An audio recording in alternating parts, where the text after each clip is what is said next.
Friends, welcome to the MS Classosite. Today we discuss about the relative permittivity. देखो क्या होती है relative permittivity. Dielectric constant कहते हैं उसको, क्यों कहते हैं, कितनी वैल्यू होती है, कैसे हम इसको फाइंड करेंगे, वो आज हम इस लेक्चर में पढ़ेंगे। उससे पहले मैं आपको कुछ चीज़ें बताता हूँ कि वन कूलम चार्ज क्या होता है। हम ये देखेंगे पहले कि what is the one coulomb charge. One coulomb charge को हम कैसे डिफाइंड करेंगे। तो देखो हमने कल पढ़ा था कूलम्स लॉ। कूलम्स लॉ क्या होता है, कूलम्स लॉ में हमने देखा था F इज इक्वल टू के Q1 Q2 अपॉन में R का square. This is the Coulomb's law. तो यहाँ पे हमें क्या करना है, हमें वन कूलम चार्ज को डिफाइंड करना है। तो वन कूलम चार्ज को डिफाइंड करेंगे तो कूलम्स को हम मान लेते हैं Q1 is equal to Q2 है और इसको मैं मान लेता हूँ Q से। इनकी वैल्यू मैंने इक्वल मान ली है दोनों चार्जेस की, तो दोनों चार्जेस की वैल्यू इक्वल मान ली, तो हम पुट करेंगे तो F इज इक्वल टू कितना आ जाएगा, के क्यू स्क्वेयर अपॉन में R का स्क्वेयर।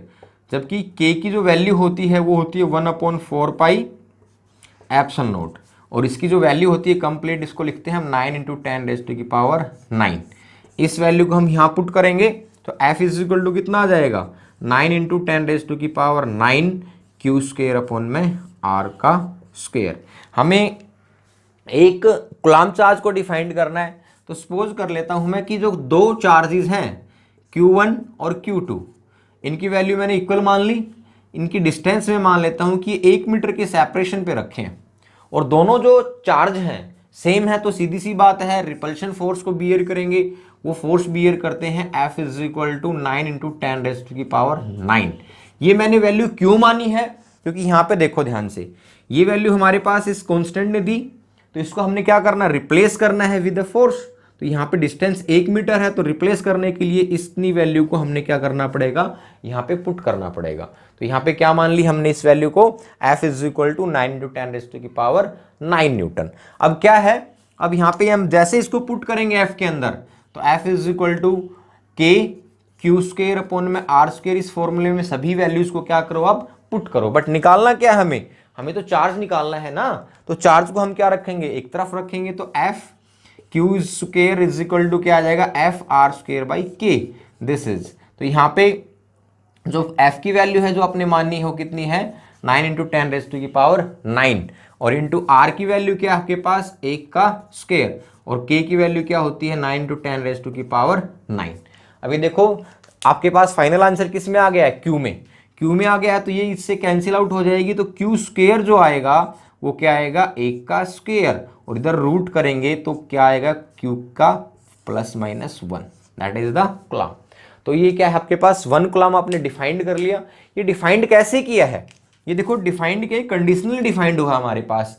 तो उस कंडीशंस को हमने क्या करना है, स्टेटमेंट में राइट करना है। तो कैसे राइट करेंगे, तो देखो ये लिख रखा है मैंने, one coulomb charge is that charge which repel equal charge. देखो जो रिपेल करेगा इक्वल चार्ज को ही करेगा ना रिपेल। यदि दोनों नेगेटिव हैं तो क्या होंगे आपके पास, रिपल्सन आएगा। यदि दोनों पॉजिटिव हैं तो भी तो रिपल्सन आएगा। यदि अपोजिट चार्ज होते तो क्या करते हैं, फोर्स ऑफ अट्रैक्शन गेन करते। तो यहां पे क्या आएगा, repel equal charge with force of. अब यहां पे देखो विद फोर्स ऑफ, आपने फोर्स कितना माना है, आपने तो जानबूझ के फोर्स माना ना इतना, कि हमें तो क्या करना है, सारी टर्म को कैंसिल आउट करने के लिए हमारे पास इतना फोर्स होना जरूरी है, ताकि मेरे पास Q की वैल्यू 1 कूलम आ जाए। तो मैंने इतना फोर्स माना, तो कह रहा है कि with a force of 9 into 10⁹ newton when place a distance of 1 meter. जब दोनों चार्जेस को हम कितने मीटर की दूरी पर रखेंगे, 1 मीटर की दूरी पर रखेंगे। तो यहाँ पे ये जो डिस्टेंस ले रहे हैं ये एयर या वैक्यूम में ले रहे हैं हम, अदर मीडियम की हम बाद में देखेंगे। तो ये आपके पास रखने से इस कंडीशंस पे हमने चार्जेस को प्लेस किया, और इसने क्या गेन किया, फोर्स ऑफ रिपल्सन गेन किया 9 इंटू 10⁹ न्यूटन। तो हमारे पास वैल्यू कितनी आ गई है, कूलम कितना आ गया आपके पास, 1 कूलम। तो जो चार्ज होगा वो आपके पास 1 कूलम ही होगा। वो क्या होगा, इधर पॉजिटिव इधर नेगेटिव, या तो दोनों पॉजिटिव होंगे या दोनों नेगेटिव। सेम है ना, तो सेम में ही क्या करेगा आपके पास, फोर्स ऑफ रिपल्सन गेन करेगा। तो this is about the one coulomb charge. अब इसी को देखते हैं हम आगे कि what is the relative permittivity क्या है, डायलैक्ट्रिक कांस्टेंट क्या होता है, इनकी वैल्यू कैसे डिफर करती है, ये अभी हम पढ़ते हैं। अब देखो रिलेटिव परमिटिविटी क्या होती है, डायलैक्ट्रिक कांस्टेंट क्या होता है। जब हम फोर्स को किसी अलग मीडियम में निकालते हैं हमने एयर का जो फोर्स था वो निकाला भाई, फोर्स ऑफ अट्रैक्शन जो था, फोर्स ऑफ रिपल्सन जो था, वो हमने कौन से मीडियम में निकाला, एयर मींस वैक्यूम मीडियम में निकाला। यदि उसी फोर्स को हम वाटर के अंदर करते हैं तो फोर्स में कितनी कमी आती है, कितना चेंज होता है, कितना इंक्रीज होता है, कितना डिक्रीज होता है, वो सारी चीजें किस पे डिपेंड करेगी, वो सारी चीजें डिपेंड करेंगी आपके डाइलेक्ट्रिक कांस्टेंट के ऊपर। अभी हम देखते हैं कि दो फोर्स हैं, कूलम्ब्स लॉ के अकॉर्डिंग हमारे पास दो फोर्स हैं आपके पास, एफ एयर, एयर में जो फोर्स है के Q1 Q2 अपॉन में R का स्क्वायर, मींस दो चार्ज हैं भाई, ये एयर में आपके पास कितनी डिस्टेंस पे सेपरेटेड हैं, R मीटर पे, R मीटर पे सेपरेटेड हैं, तो इनका फोर्स ऑफ अट्रैक्शन या फोर्स ऑफ रिपल्सन कितना आएगा, दिस वन। तो यहाँ इसको एक्सपेंड कर लेते हैं क्योंकि मीडियम की डेफिनेशन पढ़नी है हमें, तो 4 पाई epsilon naught Q1 Q R का स्क्वायर, दिस इज फर्स्ट, इसको मैं फर्स्ट से डिफाइंड कर लेता हूँ।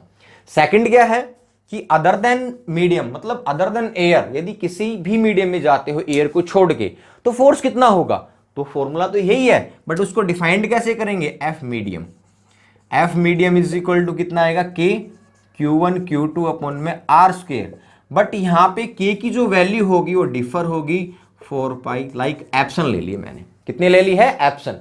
अब ये देखो एप्सन नोट और एप्सन, ये both are the different term, ये वैल्यू और ये वैल्यू स्पेशली किसको डिफाइंड कर रही हैं, आपके मीडियम को डिफाइंड कर रही है, कि जो फोर्स है, सपोज करो कि ये फोर्स आप लगा रहे हो वाटर में और ये फोर्स लगा रहे हो आप एयर के अंदर, तो यहाँ पे आपको डिफरेंस ऑफ फोर्स आएगा, वो कौन बताएगा, एप्सन नोट बताएगा या एप्सन बताएगा, कौन बताएगा, ये वैल्यूज बताएंगी। तो यहाँ पे फोर्स जो आया आपके पास मीडियम का कितना हो गया, F medium is equal to हो गया है हमारे पास 1/4 pi epsilon Q1 Q2 upon में R square, this is the second.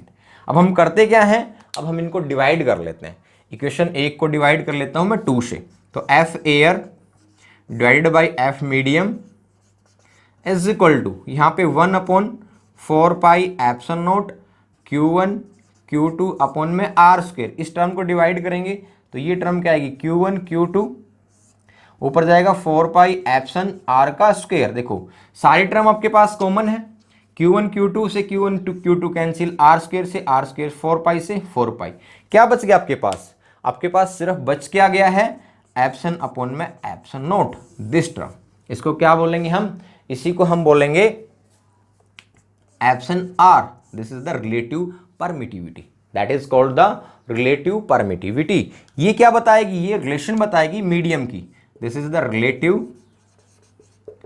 Permittivity,